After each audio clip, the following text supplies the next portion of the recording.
Well, I'm a happy camper. I just got my part. It's the right part, right numbers. I'm at Toyota dealership, going home now to install it. Well, I'm back in my garage and I have the new pump. Expensive. The total price with taxes came down to $846, which is, I think, is grossly overpriced, but this is the cost of needing to repair when you need to repair. So I'm going to go ahead and put camera on my chest, so hopefully you will be able to see what I'm doing with my hands, and I will install the pump. Okay, we're looking in the engine bay at where the new pump has to go. So I'm going to do installation in reverse order. That is, I will first install the pump to its mountings with 2 bolts. So these are the kind of bolts, and I'm wedging the camera, giving myself as much room as available, because this is pretty tight here, but doable. And using my hand for a while. The thread is relatively light. So the second bolt, number 12. Ratchet wrench to tighten.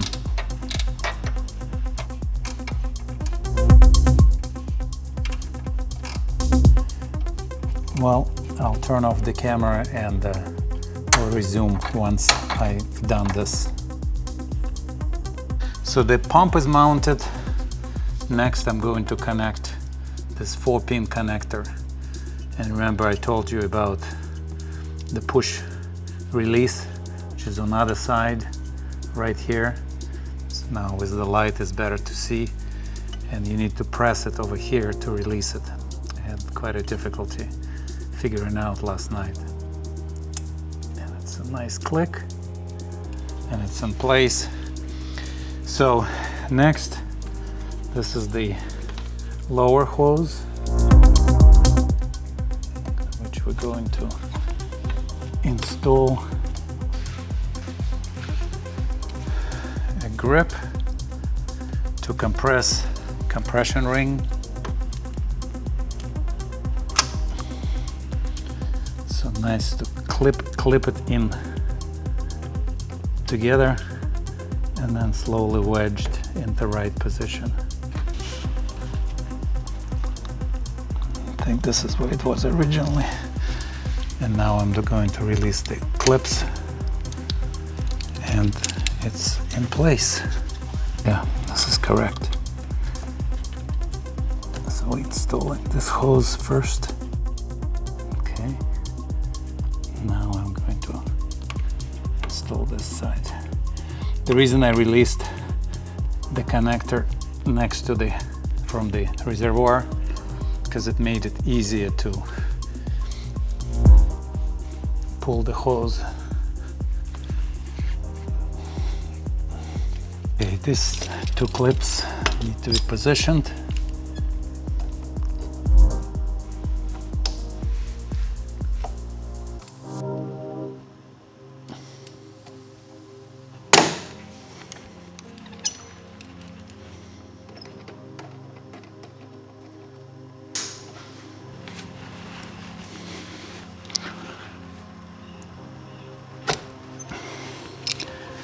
So this one is in position.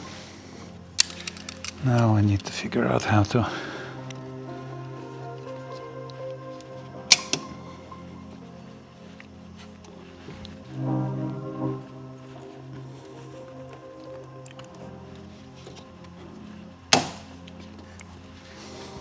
clip is installed here, clip is installed here. Both hoses are connected. The harness is securely plugged in, and this clip for the wires need to be inserted, and it's in place. So the pump is installed. Now we're going to do the priming procedure. Okay, I'm ready to fill the coolant. This is Toyota new version of the coolant, and the idea is to fill it up a little bit more than normal, so there is a room for see bubbles coming out. It's going on all the hoses. Okay guys, this is the moment of truth. Now I'm going to check engine. Is it going to work or not? So waiting for the engine to kick in. No visible messages, so hopefully it will turn on. I'm trying to trigger it by increasing temperature. We're reducing temperature for air conditioning. Here's the engine came on. No signs, no any messages. I think the problem is fixed. Let's go and look under the hood and see if everything's as it's supposed to be. And I'll show you the rest of the van in terms of packing. Well, everything's okay, seems to be. We could open this carefully because it's not hot yet. And I will point camera inside. But I see movement. You're probably not going to be able to see movement. I see movement and turbulence of the coolant. And there are no signs, so the problem is fixed. I guess I'm going to be going camping tomorrow after all. Well, this is an official tour of the van. Let's start from the passenger side. So I have my tea here container and my water container. This is a little garbage can. It's very easy to open. Throw the garbage in here, close. It fits nicely. It doesn't slide anywhere. We've used it now for 4 years and it never bounced off, spilling the contents. So this is the bed. The only item on the bed, on the special blanket here to make sure that I'm not contaminating the bedding with all kinds of dust and crap at the bottom of the backpack. So backpack is attached on a leash here, so it's not going to fall down. I could also fold my bedding here. It's a full-length bed. I'm 5'11", plenty of room here for an average adult at least. From the back we have the same configuration you've seen before. The only new addition is this kettle. It's a glass kettle because we needed two. I'm living for so long that my wife doesn't want to be without kettle. So I bought this one. It's only $32 and it works great. It's 1500 watts power. And here's the base when I need it. I pull this base out, pour water from the water valve here. This is my water container, about 4.5 gallons of clean water, and I could dispense it like this, even wash my hands if necessary, but primarily it's for drinking water. So refrigerator is full of all kinds of stuff. I'll quickly show you, pull it out maybe in a better light. So this zipper is just basically extra heating insulation. See these packages, individual packages of a couple of pieces of bread, which I baked myself. It's from whole grain, and we have our own mill in which we're milling it into fresh flour, and then it's a yeast processed or leavened with yeast, and the bread is just to kill for. It's walnuts and raisins and banana added into this bread, so I cannot wait.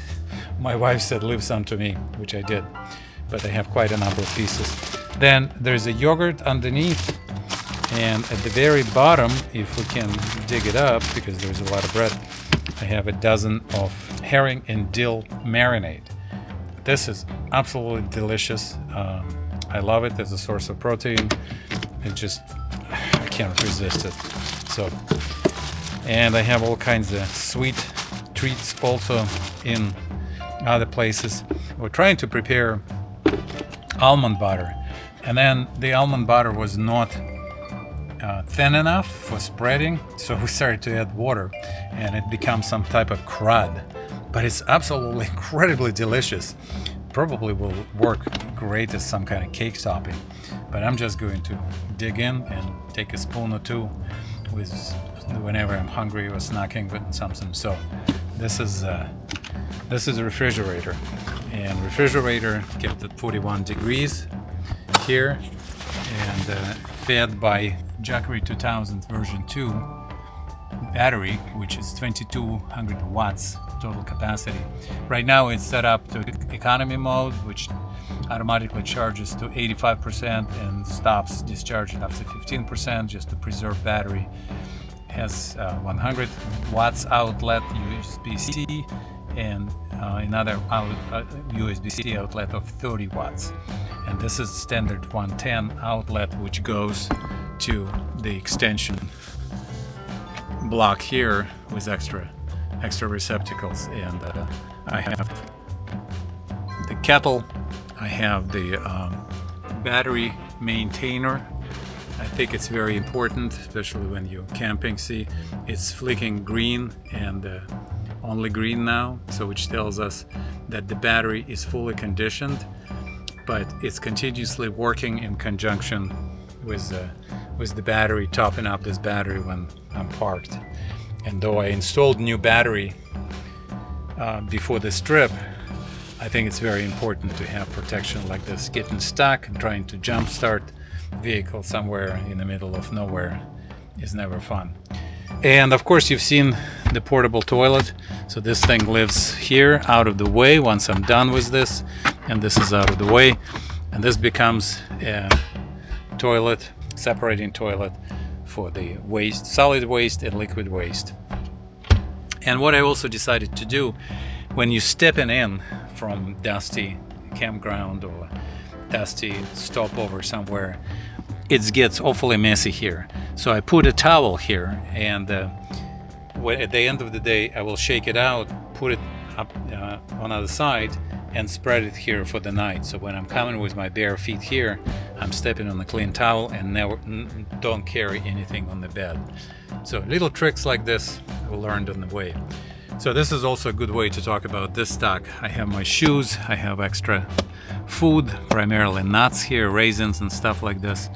Also food here, and here package for, we're actually going to stop and visit our relatives on the East Coast, and my wife actually going to fly with my daughter, so I'll reconnect with them for a couple of days, and then I continue my trip from there south. So here it is, fully ready to go, and wish me good luck. The last thing on here, if you've seen it, it's just a suction cup with extra articulating arm here. It's very strong, and the phone holder here. So when I close it, like we can do it now, you can see it will be facing me.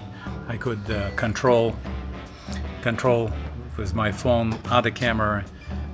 This particular camera I'm shooting in now will be used on the roof and on the other side of the cabin, and also I could navigate my directions from here much easier rather than having and needing to look or answer a phone call.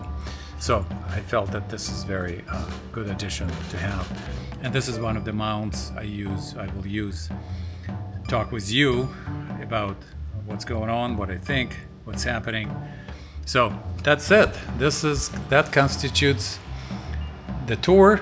I hope you enjoyed it, and I'll see you in the next video. Please make sure not to miss the next episode. Subscribe. I will attempt to publish episodes every week.